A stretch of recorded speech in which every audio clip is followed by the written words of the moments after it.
It all comes back to money. This is the Keeping Your Money Show with Jamie Westenbarger and Bart Steindler. All right, welcome back to Keeping Your Money Show. Jamie Westenbarger, joined as always by Bart Steindler. If just tuning in, we've been talking about the downsides of early retirement, how to become a 401k millionaire. Coming up in a little bit, we're going to talk about the ridiculous cost of college in the future. If we extrapolate from today, what costs look like. What are your kids and grandkids really going to be looking at when it comes to the cost? It really is pretty crazy. So, yeah. Hey, before we get into this discussion on the Roth IRAs, we would be remiss if we did not wish the mothers in our audience, the wives of all of the people we work with, and the mothers of everybody we work with, a very, very happy Mother's Day. Being a mother is a great contribution to the family, and we just, you can't say enough about them and the positive impact they have on us. So happy Mother's Day to all the mothers that we know and that are listening. And for all of our male listeners, this is your 2-minute warning because it's Saturday and tomorrow is Mother's Day, in case you had forgotten. You're welcome in advance. Yeah, you don't want, this is one you do not want to miss. This is not one you forget to buy a card for. So let's talk about Roth IRAs. Forbes put out an article, the 5 ways a Roth can ruin your retirement. I mean, I think that's probably a little aggressive headline. Yeah. I don't know that it ruins your retirement to ever do a Roth. I think, though, just like we hear with a lot of things, there's a lot of always and never statements, and Roth is, well, you should always do a Roth. It's not always that cut and dry, especially if you take into account age.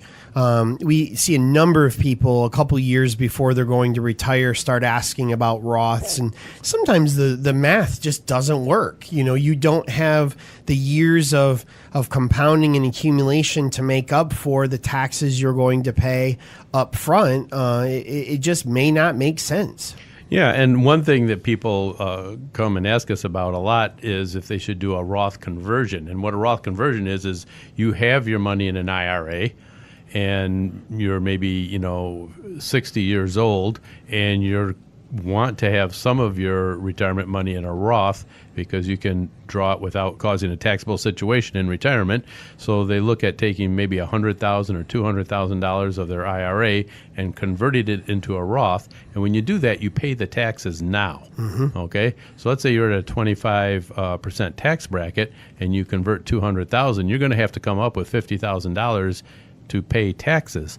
You're also going to put yourself in a higher... Yeah, you're going to have to come up with more than that because you're going to push yourself into a higher tax bracket for sure. You're going to push yourself in a higher tax bracket, so all the other income you made this year, you're probably going to have to pay more taxes on it.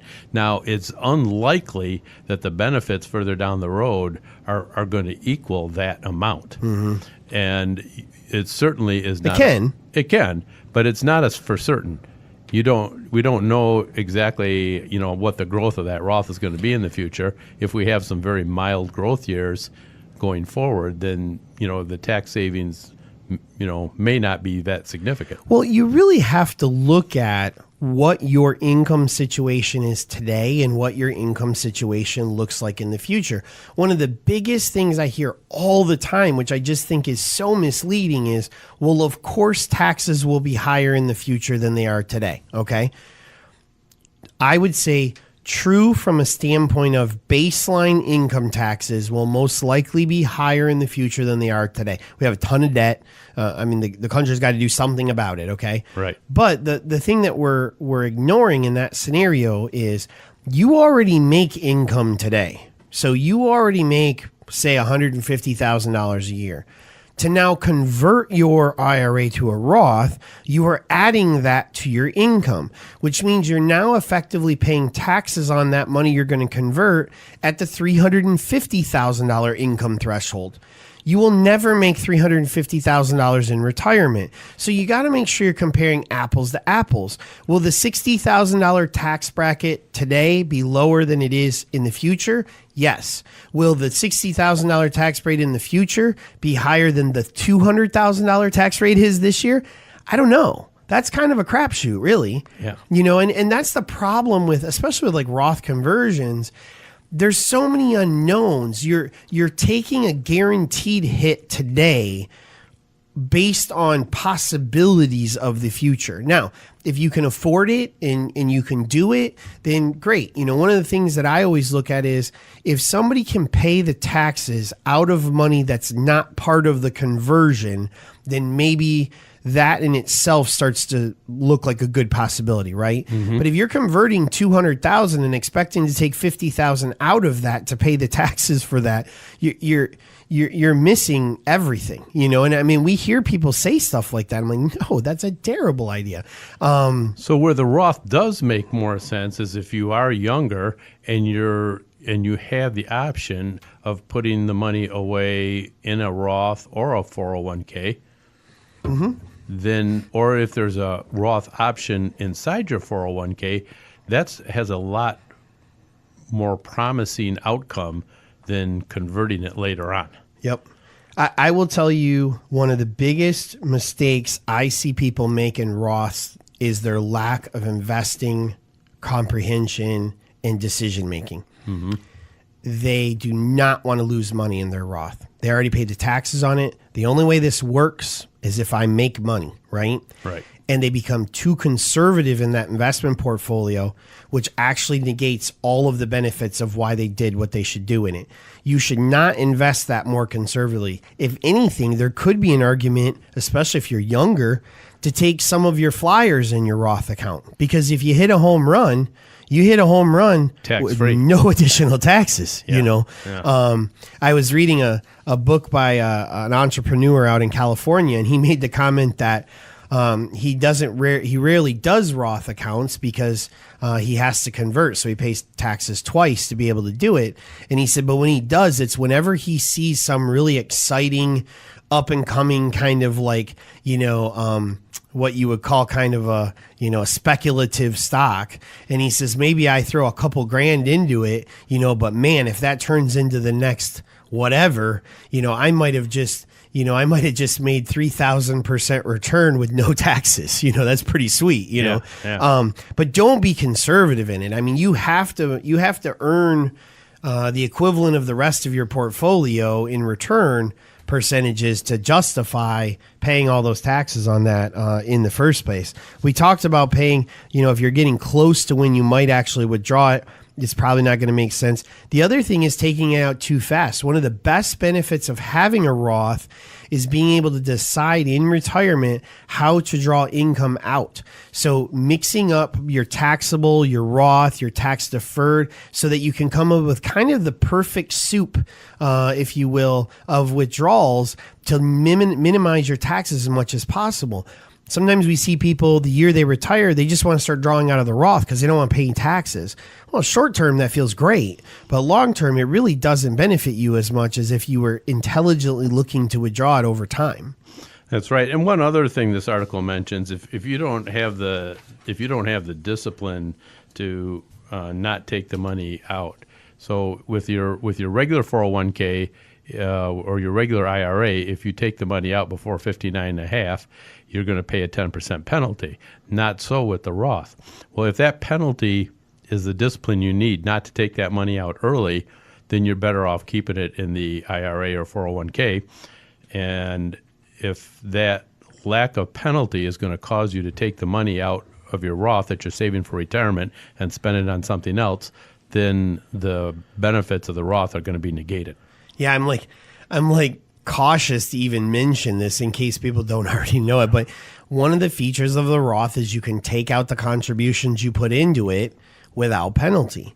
It's one of the worst features of it because it allows for an opt-out. It allows for you to, in the middle of saving, decide you want that money back. If you do not have the discipline to treat this like any other retirement account, and that means the money is not touchable, it stays there until you retire, then a Roth could be a bad decision for you, And we see a lot of people that take the money even with the penalty. Yeah. So, if you're the kind of person that's going to take it even with the penalty, then you're definitely going to take it from the Roth, and that may not be a good tool, good vehicle for you. Well, and I think the key is you really need to start a lot of our decisions around open enrollment as a whole, as a country, they kind of get made happenstance. You know, we get this packet from the company you work for and has all these things you got to go through and boxes you got to check and portals you got to log into online. And so often I see people, we just stayed with what we did last year, you know. Right. Well, I mean, that doesn't mean what you did last year was right. You know, like sit down and look at it every year, because a lot of times the choice is for your 401k. They just seem to be made so randomly. People come in and they're like, well, I have half going in the Roth and half going into the regular. Well, what'd you come up with those numbers? Figured 50-50 was good. Yeah. Well, I mean, it's a round number, but it doesn't mean really anything. You know, I mean, unless you're looking at your taxes, what income brackets you were at, what your needs for retirement are. I mean, you really aren't determining that correct withdrawal percentage or savings percentage. You're really just kind of throwing a dart at the wall. You know, there is no magical, you should do 30-70 or whatever. I mean, it's going to be dependent on each person. Can you imagine if you found out because of 1% decision you made in how you invested, you had to pay more taxes because you flipped into a new bracket or something? I mean, that would just be dumb, you know? So don't just flippantly choose how you're going to save. Sit down with a plan, sit down with an advisor to figure out the best way to do that. You can, of course, give us a call anytime. 888-98-MONEY is the number. Coming up, the scary amount that college is going to cost us in the future right here on the Keeping Your Money Show.